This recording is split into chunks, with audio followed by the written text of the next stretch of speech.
Assalamualaikum warahmatullahi wabarakatuh.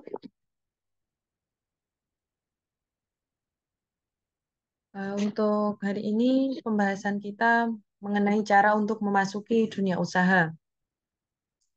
Ada tiga cara untuk memasuki dunia usaha atau terjun ke dunia bisnis. Yang pertama dengan merintis usaha baru atau starting. Yang kedua dengan membeli perusahaan orang lain atau buying. Dan yang ketiga kerjasama manajemen atau franchising. Kita mulai dengan poin yang pertama, yaitu merintis usaha baru.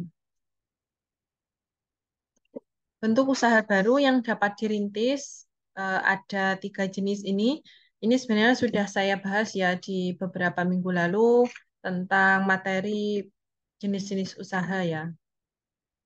Bentuk usaha baru yang pertama perusahaan milik sendiri atau proprietorship, yaitu bentuk usaha yang dimiliki dan dikelola sendiri oleh seseorang. Jadi ini usahanya dimiliki oleh satu orang.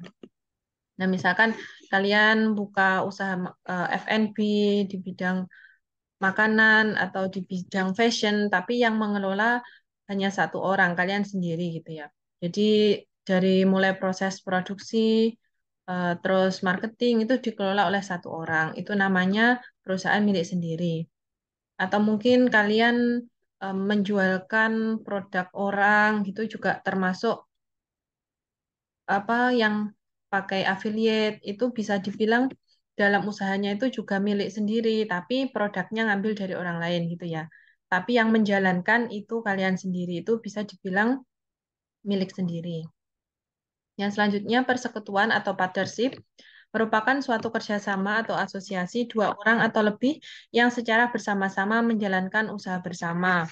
Nah, jadi ini eh, kalian misalkan mengajak satu orang teman atau dua orang teman untuk sama-sama mendirikan bisnis di bidang fashion atau di bidang food and beverage, misalkan seperti itu. Jadi dilakukan dengan lebih satu orang, bisa kerjasama dengan teman atau dengan partner, kolega. Yang selanjutnya, perusahaan berbadan hukum atau corporation merupakan perusahaan yang didirikan atas dasar badan hukum dengan modal saham. Nah, jadi ini lebih besar lagi ya. Jadi sudah berbadan hukum eh, atau CV atau mungkin sudah lebih besar lagi ya dibandingkan milik sendiri atau persekutuan tadi. Dan ini juga membuka saham dari pihak luar. Jadi bukan hanya pihak internal yang memberi modal, tapi juga pihak eksternal yang pemberi saham. Nah, untuk merintis usaha baru ini, seorang wirausahawan harus memiliki kecakapan dalam bekerja, lalu kemampuan mengorganisir, kreatif, dan menyukai tantangan. Nah, mengapa harus seperti ini? Karena kalau membuka usaha baru berarti kita berangkat dari nol ya, kemampuan dari diri kita sendiri. Dalam artian belum ada eh, pendiri sebelumnya, berbeda dengan yang sistem franchise atau yang membeli perusahaan yang sudah jadi itu sudah ada modal dari perusahaan sebelumnya atau dari waralabanya. Nah, kalau yang ini benar-benar dari nol ya. Kalau kalian mau membuka bisnis baru dari nol, maka kalian juga harus banyak belajar bagaimana mengorganisir dan juga lebih kreatif untuk menciptakan ide-ide dan tentu menyukai tantangan. Keunggulannya eh, adanya perusahaan baru yang didirikan sendiri, yaitu mampu mengidentifikasi kebutuhan pelanggan dan juga mampu mengidentifikasi kemampuan pesaing.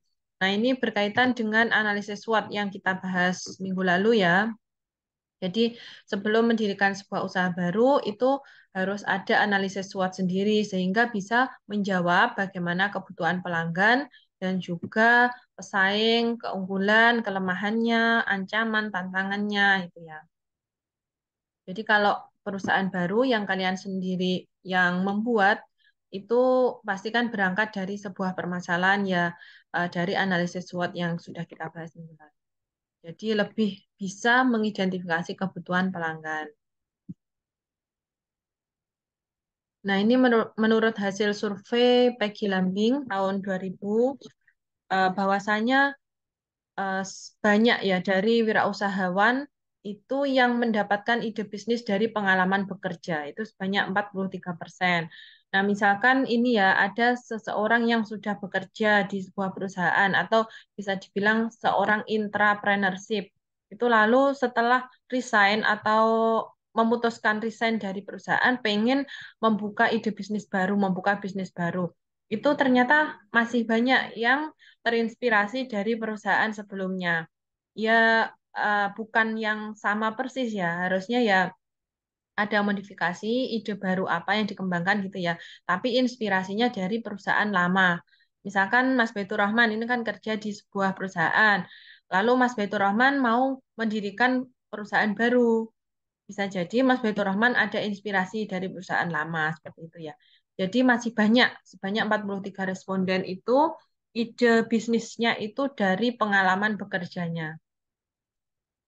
Sementara 15 responden telah mencoba dan mereka merasa mampu mengerjakannya dengan lebih baik. Nah, jadi karena sudah berpengalaman ya, berpengalaman dari pekerjaan awal dan membuka lagi perusahaan yang mirip dengan awalnya, maka mereka merasa lebih baik dalam pengerjaannya. Dan 11% responden ada yang memulai usaha pasar untuk memenuhi peluang pasar. Nah, jadi ini berdasarkan analisis konsumen ya. Jadi mereka memulai usaha itu karena melihat kebutuhan pasar. Konsumen membutuhkan kebutuhan itu ya. Misalkan kalau waktu COVID kemarin, kalian lihat konsumen membutuhkan alat-alat untuk kebersihan atau mungkin masker, hand sanitizer. Nah, itu ada 11 responden yang memulai usaha karena untuk memenuhi peluang pasar. Dan sisanya 31% memulai usaha karena hobi. Karena hobi itu ya misalkan ada yang hobi di perkebunan, hobi untuk memelihara tanaman, atau mungkin hobi memelihara hewan, kucing itu. Lalu kalian menjual produk-produk di bidang pertanian, di bidang perawatan kucing. Nah, itu termasuk karena hobi. Namun ini lebih banyak pengalamannya dari bekerja. Ya, ini hasil survei mungkin eh, juga menggambarkan dari kita semua ya. Mungkin kalau sudah banyak pengalaman itu kan juga akan lebih mudah dalam membuka usaha ke depan. Nah, selanjutnya ini pendekatan yang digunakan wirausaha untuk mencari peluang. Jadi ada dua jenis ya ketika seorang wirausaha mencoba mencari peluang usaha. Yang pertama, pendekatan inside out atau idea generation. Gagasan sebagai kunci yang menentukan keberhasilan usaha. Nah, jadi ini dimulai dari gagasan kita. Kita yang punya gagasan terlebih dahulu gitu ya. Tanpa, maksudnya sebelum kita melihat kebutuhan pasar. Misalkan saya punya gagasan untuk mendirikan sebuah usaha F&B. Kira-kira saya pengen berbisnis makanan sehat, misalkan seperti itu. Nah, itu karena gagasan saya sendiri, karena saya rasa makanan sehat itu dibutuhkan untuk kalangan masyarakat sekarang, di mana sekarang banyak penyakit-penyakit yang bermunculan, seperti misalkan diabetes, hipertensi, kanker, dan sebagainya, maka saya akan mendirikan eh, perusahaan atau wirausaha berbasis makanan sehat gitu ya, misalkan itu pendekatan inside out atau idea generation. Jadi ide yang berawal dari saya sendiri. Lalu dari ide tersebut saya kembangkan lagi ya dari ide saya. Lalu saya juga melihat peluang pasar. Apakah peluang pasar itu menjanjikan kalau saya berbisnis makanan sehat? Nah, kalau kita lihat pasar saat ini ya, kebanyakan kan makanan-makanan itu yang mudah gitu ya, yang mungkin yang cepat saji itu banyak diminati. Makanan yang banyak micinnya, yang manis-manis itu banyak diminati. Mungkin berdasarkan analisis pasar, mungkin makanan sehat kurang diminati karena cenderung kurang enak atau mungkin kurang menggiurkan bagi masyarakat. Tapi bagaimana nantinya kita menjawab tantangan tersebut dengan strategi-strategi seperti yang kita pelajari di analisis SWOT kemarin. Jadi ya pasti ketika akan membuka bisnis itu pasti ada plus minusnya, maka kita munculkan strategi-strategi apa untuk menjawab plus minus dari bisnis yang akan kita jalankan tersebut. Yang selanjutnya pendekatan the outside in atau opportunity recognition, merespon kebutuhan pasar. Jadi berangkat dari kebutuhan pasar dulu. Misalkan saat ini ya krisis pangan tengah melanda di berbagai di dunia khususnya di Indonesia. Misalkan ya ini. Lalu kebutuhan pangan akan beras itu juga meningkat. Itu kan permasalahannya ya. Berasal dari permasalahan tersebut, maka kami dari tim ini kan biokewirausahaan ya mungkin menciptakan makanan yang bukan dari beras, misalkan dari tepung singkong atau mungkin dari umbi-umbian itu berbasis potensi lokal di daerah masing-masing, misalkan seperti itu. Nah, jadi ada dua pendekatan wirausaha. Yang pertama inside out, jadi dari ide kita sendiri untuk dikembangkan ke permasalahan luar atau permasalahan secara global, atau the outside in atau permasalahan luar atau masalah-masalah yang ada di kebutuhan konsumen, lalu kita kembangkan menurut kita. Jadi tetap ada kolaborasi ya dari masalah luar dan juga masalah yang kita harapkan atau ide dari kita. Dari sini ada yang ingin ditanyakan atau mau berdiskusi?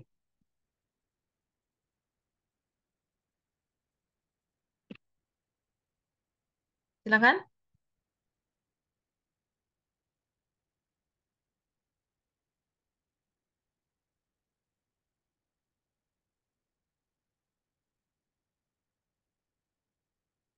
Tidak ada?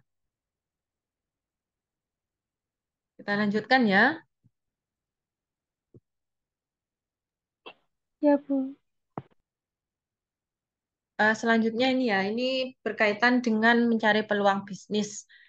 Jadi ini kalau di zaman dulu ya, ini kan masih ya zaman sekarang juga ada yang masih dipakai ya alat untuk mencari peluang bisnis, ada yang dari surat kabar, lalu laporan periodik tentang perubahan ekonomi atau jurnal perdagangan, pameran dagang, publikasi pemerintah, informasi lisensi produk yang disediakan oleh broker, universitas, dan korporasi lainnya. Nah, kalau sekarang ini alat mencari peluang bisnis bukan hanya terbatas pada ini ya, tapi juga lebih ke online ya.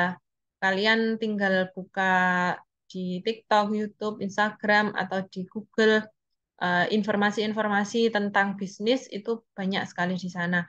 Nah, jadi ini lebih luas lagi untuk saat ini ya. Atau mungkin kalian mencari peluang di sekitar kalau mau bisnis yang offline, yang door to door itu bisa di sekitar kalian sendiri. Ini sudah kita bahas ya. Nah, ini selanjutnya tahapan memulai usaha baru.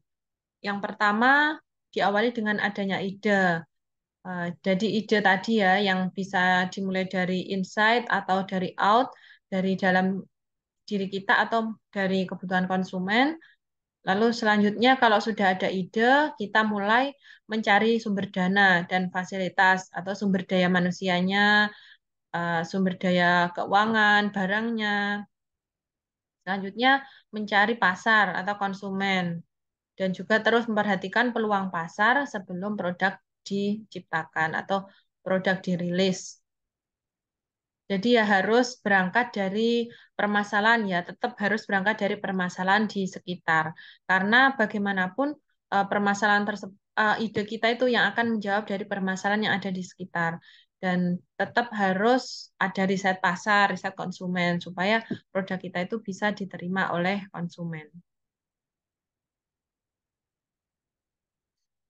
Selanjutnya, hal-hal yang harus diperhatikan dalam merintis usaha baru. Yang pertama, ini ya tergantung dari bidang dan jenis usaha yang dimasuki. Ada bidang usaha pertanian, agriculture, lalu bidang usaha pertambangan, mining, pabrikasi atau manufacturing, konstruksi, ada perdagangan, keuangan, lalu jasa perseorangan, jasa umum, jasa wisata. Nah, kalau yang kaitan dengan biokewirausahaan ini ada pertanian, ini kan kaitan ya agriculture. Lalu ini keuangan, financial service ini juga kaitan sama bidang kita biokewirausahaan atau tourism. Jadi bukan kan kalau kita mungkin banyak yang kenal bisnis yang makanan, fashion gitu. Ternyata banyak ya, banyak bisnis di bidang yang lainnya. Mungkin kalau yang tertarik di bidang pertanian, silahkan kalian buka bisnis di bidang pertanian atau perkebunan atau perikanan. Atau mungkin yang ahli dalam bidang keuangan itu juga bisa membuka jasa keuangan gitu. Banyak bisnis-bisnis itu yang sebenarnya muncul juga dari hobi ya. Mungkin kalian hobi eh, apa itu hobi melihara kucing gitu kan ya. Mungkin banyak yang hobi gitu ya. Nanti bisnisnya jualan pakan kucing, jualan alat-alat peliharaan kucing gitu. Atau bisnis yang berdasarkan eh, keilmuan kita ya. Keilmuan kita kan biowirausahaan. Mungkin ada yang tertarik berbisnis di bidang obat herbal atau alat-alat kecantikan yang berbasis herbal gitu. Ini juga harus diperhatikan bentuk usaha dan kepemilikan yang akan dipilih. Ini tadi ya sudah kita bahas ya, ada perusahaan perorangan, persekutuan, perseroan, dan ini tambahan ada firma. Lalu yang harus diperhatikan juga tempat usaha yang akan dipilih. Ini waktu bahasa Inggris kemarin juga sempat dibahas ya ini. Tempat usaha yang akan dipilih. Karena kalau misalkan usaha yang masih offline kayak makanan gitu kan seringnya offline ya, yang bisnis yang langsung dibeli oleh konsumen gitu. Makanya harus mempertimbangkan tempat usaha yang akan dipilih. Karena kalau kita menempatkan bisnis kita itu di tempat yang banyak orang lalu lalang, banyak orang yang membutuhkan makanan gitu, juga akan lebih banyak yang membeli produk kita.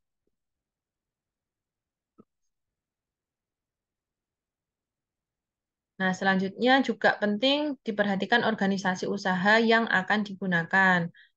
Ini berkaitan dengan fungsi kewirausahaan dan manajerial. Semakin besar lingkup usaha, semakin kompleks organisasinya. Semakin kecil lingkup usaha, semakin sederhana organisasinya. Nah, ini yang dimaksud ini, kalau kalian kiranya masih bisa untuk menghandle wirausaha sendiri gitu ya, maka kalian juga boleh membuka sol tadi yang sendiri ya, yang wirausaha sendiri. Jadi kalau kalian masih minim cara bekerja sama dengan orang, itu bisa membuka wirausaha sendiri. Tapi kalau kalian sudah berpengalaman, kalian juga boleh mulai membuka CV atau partnership atau dengan apa bekerja sama dengan pihak-pihak lain. Itu juga bisa kalau kalian sudah punya manajerial. Ini selanjutnya yang harus diperhatikan lagi, jaminan usaha yang mungkin diperoleh. Lalu lingkungan usaha. Lingkungan usaha ini ada kaitan langsung dengan operasional perusahaan. Jadi ini kalau sudah berbicara perusahaan yang besar atau mungkin sudah berpengaruh terhadap lingkungan, maka lingkungan usaha ini yang harus juga diperhatikan. Karena kalau misal kita mau mendirikan sebuah pabrik atau bisnis yang menyangkut AMDAL atau analisis dampak pada lingkungan, maka ini juga diperhatikan. Apakah di sekitar kita itu lingkungannya di perumahan, maka bisnis kita itu tidak boleh mencemari lingkungan kita, gitu ya. Ini selanjutnya hambatan dalam memasuki dunia industri.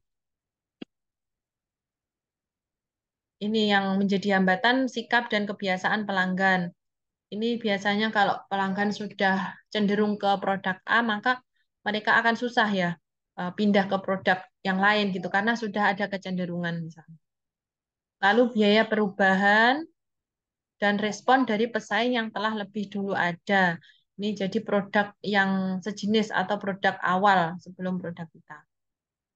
Itu kan kadang kalau kita mendirikan usaha baru, sudah ada produk lama, itu kan kayak mungkin ada saingan baru, mereka lebih menggencarkan lagi promosinya. Jadi kita harus banyak usaha ekstra kalau produk kita mirip dengan produk dari pihak lain. Ya seperti yang kita bahas kemarin ya.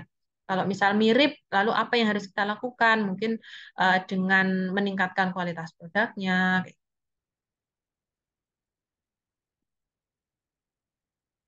Nah, ini tambahan ya. Ini sebenarnya tambahan ya. Kalau kita mau mendirikan usaha, ini juga penting ya mendaftarkan paten, merek dagang, dan juga hak cipta. Karena ini tujuannya untuk melindungi produk-produk perusahaan kita, untuk menghindari usaha yang meniru atau menduplikasi yang dilakukan oleh pihak lain. Nah, jadi kalau sudah kalian rasa ini usaha saya itu sudah jalan agak lama, terus kiranya ini kemajuannya pesat gitu. Kalian bisa mendirikan pihak mendaftarkan ke hak paten atau merek dagang atau hak cipta. Ini langkah-langkahnya ini bisa kalian pelajari. Ini bedanya ya. Bedanya kalau merek dagang itu berbentuk simbol atau logo atau slogan atau tempat dagang. Hak cipta, hak istimewa guna melindungi pencipta atas keaslian ciptaannya. Nah, itu tadi untuk yang bisnis yang mendirikan sendiri ya tadi ya. Jadi kalau bisnis yang mendirikan sendiri itu berarti kita yang memulai bisnis itu. Maka kita berhak mendaftarkan paten, merek dagang ataupun hak cipta. Ini selanjutnya bisnis yang membeli perusahaan yang sudah didirikan atau buying. Ini bisa karena yang dulu itu mulai mengalami kerugian atau membutuhkan dana untuk mengembalikan modal, itu kadang ada yang menjual bisnisnya. Alasannya karena resiko lebih rendah. Kita membeli perusahaan yang sudah jadi itu kan kita tinggal remake ya, kita tinggal mengubah, tapi konsep-konsepnya sudah ada itu ya. Lebih mudah dalam memasuki dunia usaha dan memiliki peluang untuk membeli dengan harga yang dapat ditawar. Ini maksudnya itu bukan berawal dari nol, tapi kalian membeli. Kalau kalian punya modal, kalian membeli bisnis punya orang lain. Kan orang lain sudah punya merek atau punya hak cipta, itu kalian beli dengan harga tertentu, kalian kembangkan lagi gitu. Jadi sudah bukan berawal dari nol, tapi kalian tinggal mengembangkan. Membeli perusahaan yang sudah didirikan, ini bisa berawal dari masalah eksternal atau lingkungan dan juga masalah internal atau masalah di perusahaan. Mungkin dari pihak perusahaannya kurang bisa manajer, mengolah, lalu dijual atau lingkungannya yang kurang mendukung gitu ya. Perlu pemilik baru gitu. Jadi kan semasa COVID kemarin juga banyak ya perusahaan-perusahaan yang mungkin mengalami kerugian. Akhirnya mereka juga mulai ada juga yang menjual atau mungkin mencari ya pembeli saham. Jadi mencari siapa yang mau membeli perusahaan ini untuk dikembangkan itu. Karena memang kebutuhan ekonominya ada masalah internal. Ini yang harus dipertimbangkan ketika kalian membeli perusahaan. Tapi kalau membeli perusahaan modalnya harus besar ya kan, karena membeli yang sudah ada. Maka harus memperhatikan pengalaman apa yang dimiliki untuk mengoperasikan perusahaan tersebut. Lalu mengapa perusahaan tersebut berhasil tetapi kritis? Mengapa kok ada masalah ya di perusahaan tersebut? Lalu di mana lokasinya? Lalu selanjutnya ini perlu dipertimbangkan. Apakah ketika membeli perusahaan tersebut akan lebih menguntungkan ketimbang merintis sendiri usaha baru? Nah, jadi harus diperhatikan. Ini kan membutuhkan modal yang besar ya kalau membeli perusahaan. Jadi harus diperhatikan apakah nanti lebih menguntungkan atau tidak dibandingkan memulai dari baru. Nah, langkah-langkah setelah memutuskan buying. Yakinlah bahwa Anda tidak akan merintis usaha baru. Jadi tidak perlu memulai dari awal. Lalu menentukan jenis perusahaan yang diinginkan dan apakah Anda mampu mengelolanya. Lalu pertimbangkan gaya hidup yang Anda inginkan, pertimbangkan usaha yang diinginkan, dan pertimbangkan kembali gaya hidup. Ini maksudnya supaya kalian bisa terus mengembangkan. Nanti udah mengeluarkan modal banyak, membeli bisnis yang sudah ada, harganya mahal, tapi kalian tidak bisa melanjutkan. Itu kan sayang sekali, makanya harus diperhatikan. Itu untuk yang kedua, buying. Yang ketiga, ini kerjasama manajemen atau waralaba atau franchise. Jadi kalau franchise itu berarti kerjasama antara entrepreneur dengan perusahaan besar dalam mengajukan persetujuan jual beli hak monopoli untuk menyelenggarakan usaha. Nah, ini ya sebenarnya ya bisa dikatakan membeli, tapi membelinya itu tidak secara keseluruhan, membeli merek aja, membeli label kayak misal Alfamart, Indomaret, terus Kebab Turki, Baba Ali, Baba Raffi gitu ya. Pizza Hut, McD, dan sebagainya. Banyak ya contoh-contoh yang franchise ya. Model kerjasama ini digambarkan sebagai kerjasama manajemen untuk menjalankan perusahaan cabang atau penyalur. Nah, jadi membeli merek, lalu kita punya merek itu bebas ya, menjualnya produk kita. Tapi produknya juga ditentukan dari atas. Produknya sama ya kayak misalkan kebab Turki ya sama produknya kebab ada SOP dari atasan hanya saja kita menjualnya sendiri gitu. Nah, kesimpulannya dari tiga jenis cara memulai usaha baru ada kelebihan dan kekurangannya masing-masing. Untuk yang merintis usaha baru atau starting, kelebihannya itu gagasannya murni dari kita sendiri ya, maksudnya dari analisis kita sendiri. Kita lebih bebas beroperasi karena kan kita yang megang dan fleksibel, mudah penggunaannya. Namun kekurangannya pengakuan nama barang. Itu kan karena produk baru itu banyak yang belum tahu ya produk kita apa. Fasilitas inefisien itu mungkin karena baru kita mungkin modalnya masih dikit, kita belum ada berbagai fasilitas dan persaingan kurang diketahui. Yang selanjutnya membeli perusahaan. Kelebihannya kemungkinan sukses karena kan kita sudah melanjutkan, tinggal melanjutkan, belajar dari kekurangan perusahaan yang dulu lalu kita lanjutkan. Lokasi sudah cocok. Karyawan dan pemasok biasanya sudah mantap karena kan tinggal melanjutkan ya, sudah siap operasi. Kekurangannya, perusahaan yang dijual biasanya lemah atau eh, dulu pernah maju, pernah berjaya, tapi sekarang mungkin ada penurunan gitu. Makanya harus dihidupkan kembali, ada inovasi-inovasi baru lagi. Peralatan tak efisien, ini bisa jadi dijual karena peralatannya sudah eh, mulai usang gitu ya.